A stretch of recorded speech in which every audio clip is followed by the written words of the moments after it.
Hey, I hope you're doing well. I hope you're building your good morning routines and habits. Today I wanted to talk about simplifying the personal side of your life so that you can maximize the energy and time you put into your passion, whether it be building a business, whether it be becoming the best athlete you can. And if you're working for someone, it may be being the best cashier. It may be being the best doctor, best nurse, best scientist, best tour guide, whatever it may be. And this goes for mainly physical simplification. So the environment you live in, your home, your bedroom, your work space. You also want to simplify your relationships. You want to simplify what you eat. And then we can go ahead and talk about why these simplifications are so important, especially if you're trying to create something that you can be proud of. Because to be the best you can be, you need to be able to focus and put that energy into a very narrow area. So let's get started. Simplifying your living area. Are you cluttered? Is your desk cluttered? Is your bedroom cluttered? Is your kitchen cluttered? Is your closet cluttered? Is your living room cluttered? If so, you really want to work on decluttering. This is because when you see clutter, you may be used to it, but your visual senses take all that in. And your visual senses is one of the strongest senses that we have. We rely on vision for a lot of things. And by having clutter, you're actually looking at that clutter, and that clutter is actually going into your mind. Of course, I tend to be very cluttered, so I've made all sorts of excuses when I was younger to say that, clutter is okay. I'd watch a video and see that some scientist's desk was extremely cluttered. If theirs is cluttered, why can't mine be cluttered? That was wrong. I decided to declutter and found out that going minimal has really simplified a lot in my environmental life, and then creating an environment suitable for working. And it's been helping quite a bit. What I do is every 4 to 6 months, which I have set in my to-do list as a recurring task, I go through my clothes, my closet, all my belongings, and purge. And then donate everything that I haven't been using or I'm not using. And that allows me to own a lot less. What does that mean? It makes it a lot easier to find things when I need. And it makes navigating through my home a lot easier, rather than stepping over a pile of paper, a pile of books here and there, whatever it can be. Another one is relationships. You want to simplify your relationships. What does that mean? This means cutting out the relationships that pull you down. The relationships that when you hang out with certain people, you come back going, wow, I'm a little bit lower.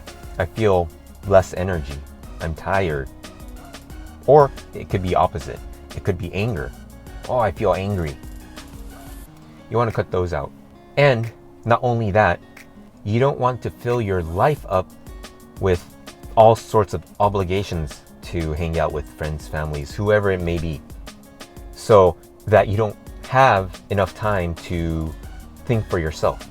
Because when you have time for yourself to reflect on the things that happened in the past, what's gonna happen, what you want to happen in the future, if you're able to reflect on yourself by yourself in a quiet, calm environment, you're able to understand yourself from a lot deeper level.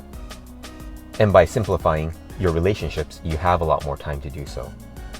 So if you tend to fill your time that you're not working with all sorts of social obligations, you may want to rethink that until you're able to get to a certain point in life where you have a little bit more time. Especially in the beginning, if you're beginning, you really have to be cranking every single day. You have to be putting in 60, 80, 100 hours a week. Because especially when you're building a business, there's so many moving parts. You just have to be working as much as you can. The next one is you want to declutter your mind. When you have a lot that's on your mind, it keeps you from thinking clearly. And if you're not able to think clearly, you're not able to make good decisions. And if you're not making good decisions, maybe the goal you want to reach becomes farther, or it just takes a lot longer to get there. Because in order to get to where you want to be, you have to have good strategies and to-dos that you create for yourself in order to accelerate your speed towards your goals. And again, by clearing your mind, you're able to free up a lot of energy that's spent thinking about things. Are you always thinking about the past? Something that's happened and you can't control? Do you keep thinking about that? Do you think of, or are you repressing the past? Things that happened in the past that really is painful for you. Do you keep that repressed? And that's a massive source of energy drain. And the thing is, you may not know it's happening because it's happening at a level much lower than you're conscious of. And especially if you're always busy, you're never able to go deeper and deeper and figure those things out. And by working on those issues, deep issues, what does that mean? You're able to free up a lot of energy that has been used in the background. It's similar to a computer where if you have a lot of programs running, of course it's going to run slow. Why? It's using up a lot of memory and your CPU. So what I do to clear that up is meditation. And I want to say meditation is not trying to clear your mind. Although I'm using it to clear my mind, the practice is not, oh, I don't want to think about anything. That's not the thing. What you want to do is really focus on one point. So for me, it's breathing currently, and maybe I can go into something different in the future. Maybe it might be visual meditation or walking meditation, but you want to develop your power to focus on one thing. And the reason that's important is our mind, we have a lot of thoughts always floating around. So think about it as clouds that are going through your mind. And we tend to grab onto those clouds and hitch a ride on them. And then you come back if you're meditating and you go, whoa, I went totally elsewhere. So by focusing on one point, that would be breathing for me, we're able to clear our minds from these clouds that are always going to be there, but we're not grabbing at it. Because we're focused on one thing, we let the clouds pass by. So we're not catching this cloud, catching that cloud, and just floating to wherever the wind takes us. Another method that's worked quite well for me is journaling. I write down everything that is on my mind at that point in the morning and let it flow. No judgment. It doesn't matter what you're writing down. Just write anything that pops into your mind down so that you leave that in the journal, close it, done. So those are the tips for today. Hopefully it helps you. Please comment below what needs to be cleared in your life, and please subscribe so that we can create something much bigger than ourselves. As usual, sending you good vibes and have a great day.